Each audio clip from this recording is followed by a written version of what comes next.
So I decided to do one more story time. Actually, it's going to be 2 in 1.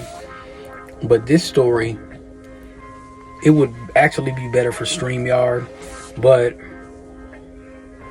this, you've already heard the stories about the 98 Oldsmobile Regencies and everything.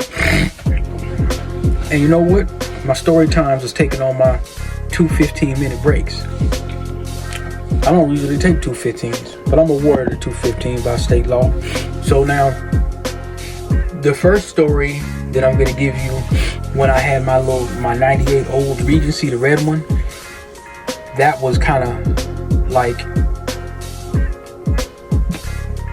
I'm trying to think when I got it, but I think, yeah, around that time, remember, I gave you kind of the Egan stories. So I must have had got it late 09, absolutely, because we closed the Minnehaha one-stop shop in early 2010. So we opened it up in March 09 or around that time, and we closed it in March 2010, around that time, or February 2010, either way.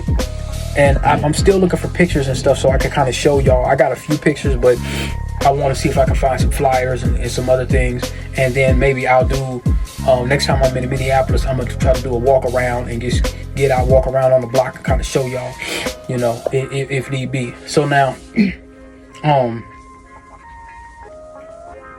I don't know if the store owners are still there in 34th Minnehaha, but anyway, let's get into the story. So remember, I got that second settlement, you know, from the car crash. The crash that, remember, in March 09, I pulled up and my homies was clowning me like around April, was it April or March that I got, it was April or March or something where I got the, you know, now I got the LeSabre the end of 08, but the beginning of 09, my homies was kind of at the shop, they were roasting me.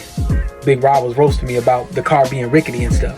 And I thought I just had the nicest car in the world because it was clean, but it was kind of, he took it around the block and it was kind of rickety, like the window and stuff like that, like it needed some upholstery work, but you couldn't really see that it needed a repair. It'd be shaking, so it's kind of rickety. So later in 09, that car I'm talking about that I crashed in, that's where I got the settlement. You know what I'm saying? Later in 09, and I think I got that. I think I might have had that because I sold that red Oldsmobile Regency in like mid to later, maybe mid to later 2010, maybe July or something like that. You know, because remember I had 2 Oldsmobiles at that time. I had the red one and I had the Brougham. I should have kept the Brougham. I sold the red one first, or I think I sold the Brougham first, and then I sold the red one at some point in time because I didn't want to pay for some electrical issue. I should have just kept it. But anyway, I remember there was a time where I was in that Regency, and there was a small transition period, and it was likely, it probably was in 2010, and that small transition period after the shop, when I had that Regency, you know, there was a couple spouts. Remember I was telling y'all that I hadn't had any severe spouts of just not having no money, but during this time there was a period, like a couple days or something like that, or maybe just a few weeks, where I was just dead broke, like super dead broke. And so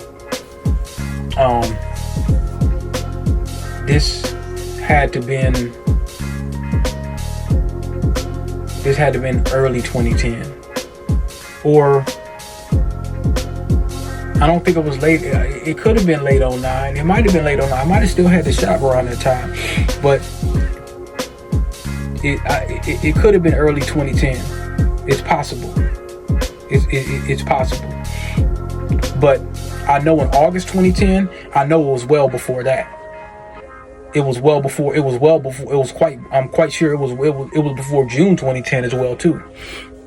And the reason why I know it was before June 2010 is because I had that contract out in Bloomington in August 2010. I got back to work.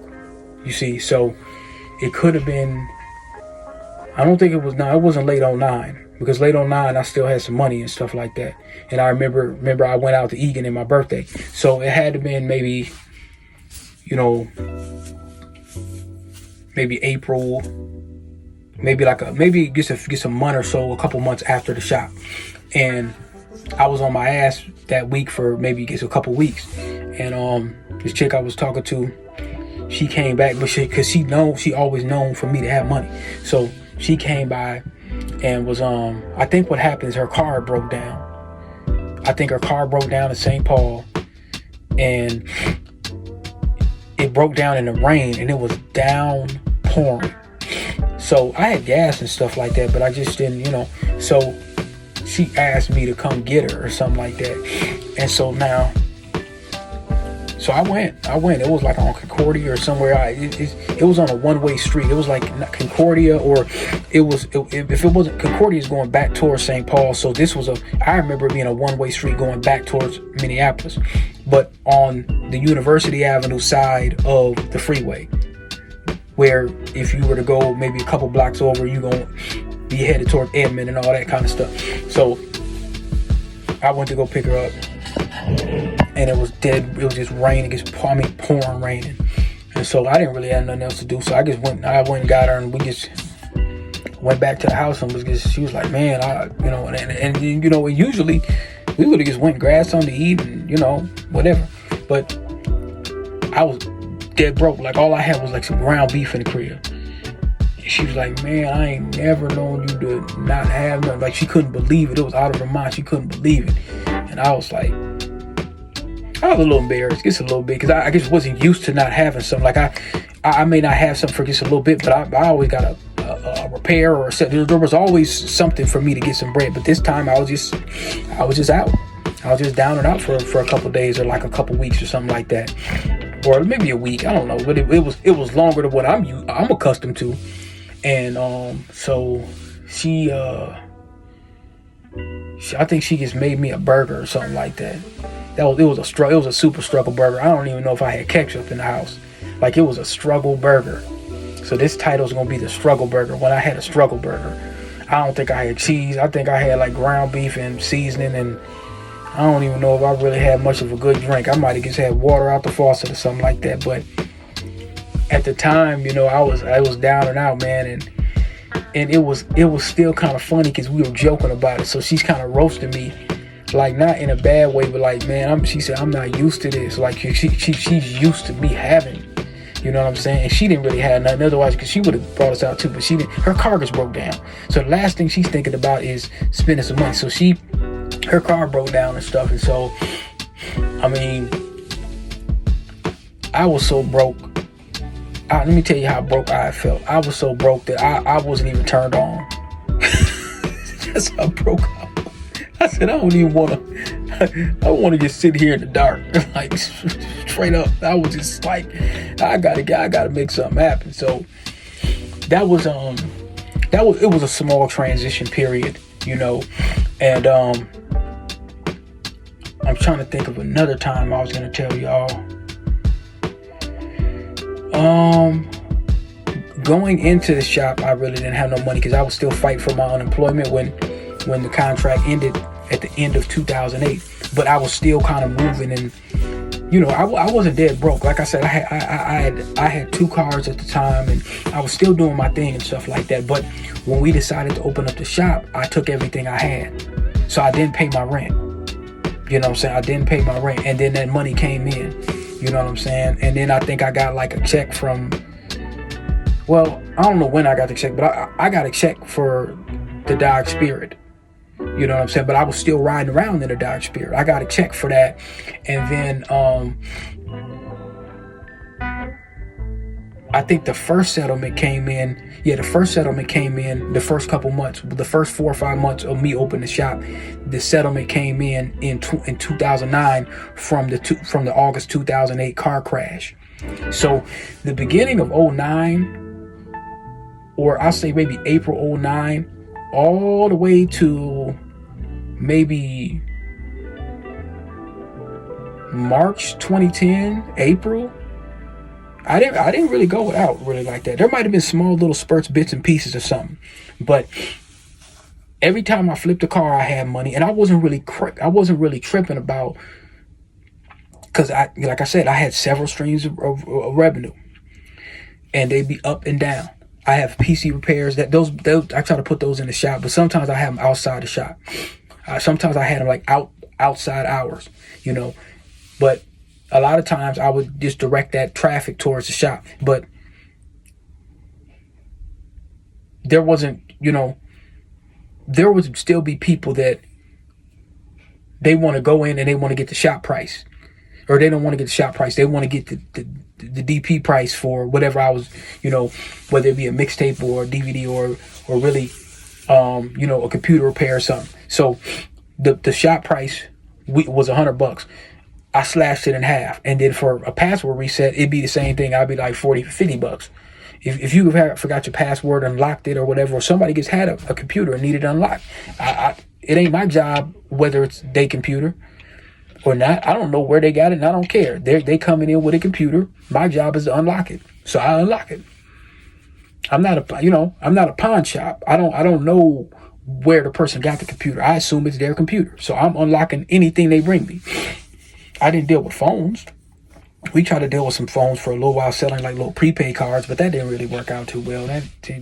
We needed a real setup where we really truly sell the phones, be an authorized reseller. That's another thing we should have did at that shop, but we weren't thinking about that.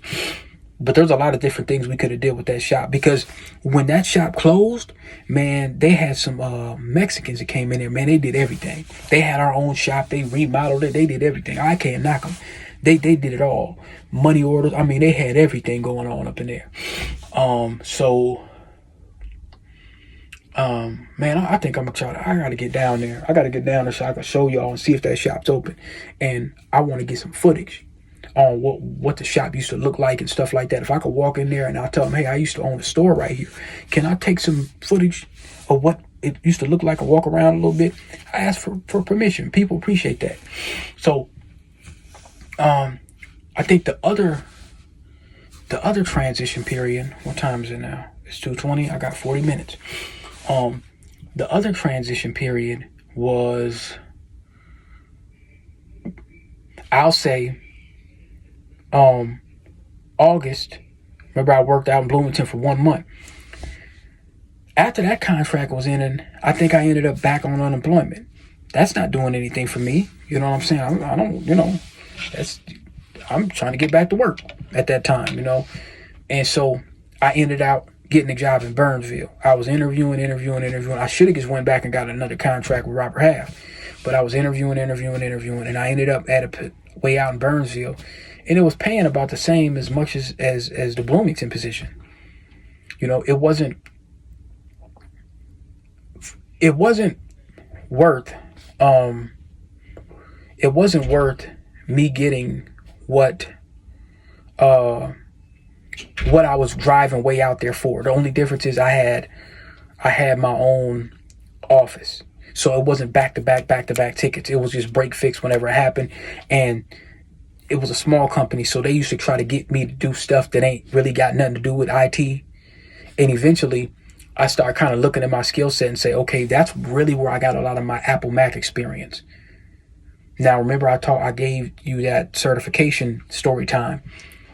I got my Apple Mac experience there. That's where I got it. And so, what I did is I left. And I went down to and started working downtown for a little while, and then I started just going back into the migration contracts and stuff, because that was the position. I went downtown. I wasn't there that long, but that's where I told you that I learned how that DEI stuff really works. With a sister from Chicago. Go back and look at some of my story times about that sister from Chicago, about how they did her, and how DEI never has and never will work, not for us. They got it codified. It don't work for us. Codified by action, and so pretty much it was one of those situations where I was just there for a little while, and I seen what happened to the sister. I heard the DEI sister that was breaking it down, the one that was telling her that, you know, she has to be a mascot for the companies to smooth things over. But then, you know, at one point I worked for a MSP, a managed service company. That's why I was looking for that Sonic Wall certificate in my last story time that I just did. I was looking for it. I couldn't find it. I was showing y'all the flyers and stuff. And I was there for a little while. And, you know, I noticed earlier on when I was working some of those perm positions, the vitriol working with some of the coworkers they were very, very high. And I think one of the reasons why initially was, I think that some of them were very, very, I think they were intimidated of me. Because they didn't really see too many, but there was really not that many brothers in these fields. Like every time I go to some of these companies' contracts, wherever I work, I did not see people like me. I didn't see them. It was a rarity. And then later on, I start seeing more. But even now, it's still not. There's more than what it was. But you know, you didn't see it, and so I'm going to see if I got to find that flyer, man. It was a Sonic Wall certification or Sonic Wall training. So that was firewall training. And I use it on some of my resumes, but I try to take the exam a couple times and stuff like that. And Sonic Wall that's vendor specific. You're not going to work with a lot of companies that use Sonic Wall. It's small to medium sized companies use Sonic Wall.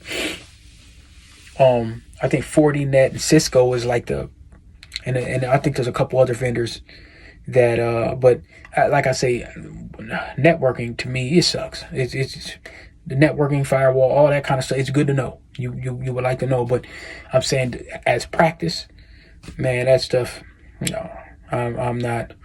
Now, if you're doing a data center thing, like my homie Elmi said, that's different. That's different. You're dealing with layer one, and so you're not dealing with so much. But I gotta talk to him. I ain't talked to that brother in a long time.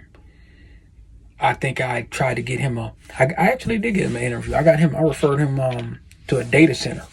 I won't say the name of the company, but I got him a data center interview, you know what I'm saying, maybe a year ago or something. And I ain't talked to him in a while, so I might have to have him come back on the program, because we got a program on how to get into the network game. And I'm about to go back and listen to that again and try to get one that sounds a little better or whatever like that, and just like a revamp. But yeah, y'all, that's my story. I'm going to try to keep these down to 20 minutes, and I'm going to do more of them with my phone now, and then just edit it from there. It's just that there'll be like 2 gigs or something like that. And but yeah, it's been kind of an exhausting week and stuff like that. I ain't, you know, but hey, all in good favor. So yeah, let me know what y'all think about that. I'm going to try to think of more stories. I got 10 to 15 different story ideas. And I got to figure out exactly how I want to put them. And I might start mixing some stories together so I can just compress them down to 2. So, all right, y'all. You'll see this in a minute.